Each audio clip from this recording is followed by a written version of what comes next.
Matapos makapasok sa FIBA Under-17 Basketball World Cup, umakyat ang Gilas Pilipinas Boys sa world ranking.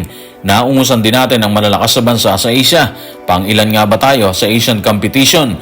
Pang-ilan din tayo ang ranggo natin sa buong mundo? Tutukan po natin yan. Pero bago yan, hihingi po tayo ng isang subscription sa lahat ng dumadaan sa ating munting channel kung nagugustuhan nyo ang ating palabas. Kung medyo mabigat ang subscription, siguro kahit isang like at isang share na lang po yan. Okay na po ako dyan.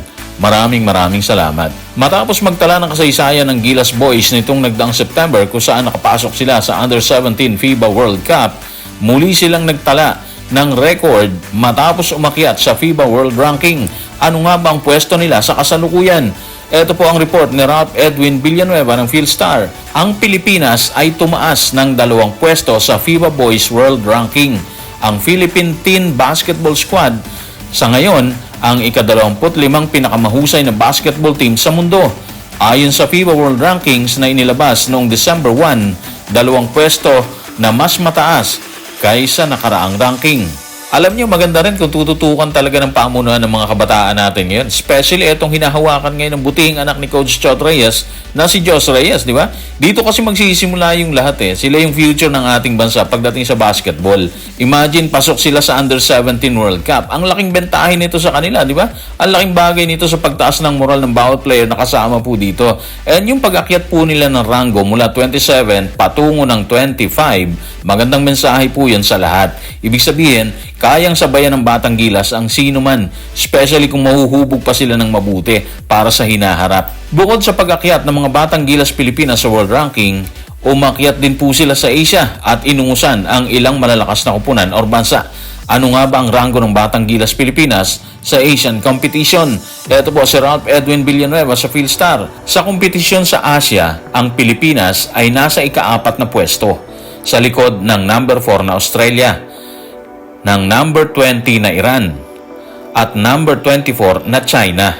Nangunguna pa rin ang mga Pinoy sa number 27 na New Zealand at number 30 na Japan. At para bigyan ng suporta ang report na inilabas ng Philstar, makikita po natin sa screen ang isang screenshot mula sa website ng FIBA kung saan makikita natin ang posisyon ng Pilipinas sa Asian region. Nangunguna ang number 4 na Australia, ha? Pangalawa nga po etong number 20 na Iran. Pangatlong number 24 na China, kitang-kita po natin yan. At tayo na po yung nakapwesto sa ika-4 na posisyon. Sa likod lang po natin ang New Zealand, Japan at ang Korea. Laking achievement po nito, ha? At kung mahahasa pa po sila ng mabuti, maganda yung hinaharap ng Pilipinas sa international na competition sa mga susunod na panahon.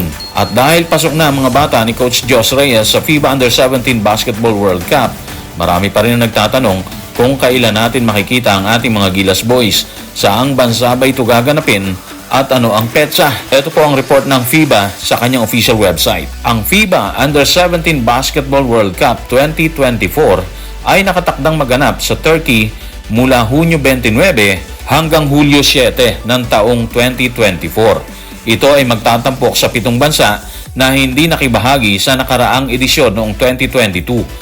Ito ang magiging unang paglahok para sa Guinea, habang nagbabalik naman ang China, Germany, Italy, Pilipinas, Puerto Rico at ang host na Turkey.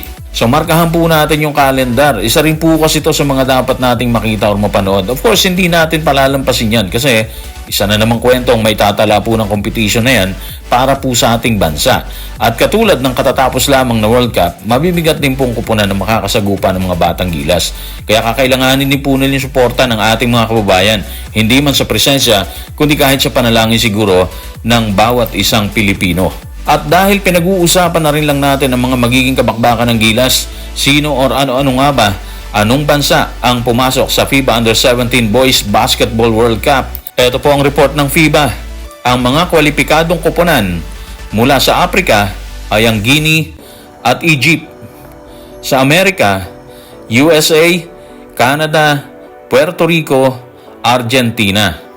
Sa Asia, Australia, New Zealand, China, Philippines. Sa Europe, Turkey, Spain, Italy, France, Lithuania, and Germany. Grabe, no? Kasama talaga natin ang Australia at New Zealand sa Asia. Anyway, isang malaking achievement na para sa grupo ni Coach Jos Reyes ang makarating po dito sa World Cup. Doon sa chance natin na manalo, naniniwala tayo na kaya ng Pinoy kasi nakarating na po sila dyan eh. So, ibig sabihin, meron silang ibubuga, di ba? Training lang po talaga yan. Puspusan training, kasamang matinding motivation na kaya nating pumalag sa mga bansang kalahok. Sa palagay natin, may tatalunin tayo. So guys, maraming salamat.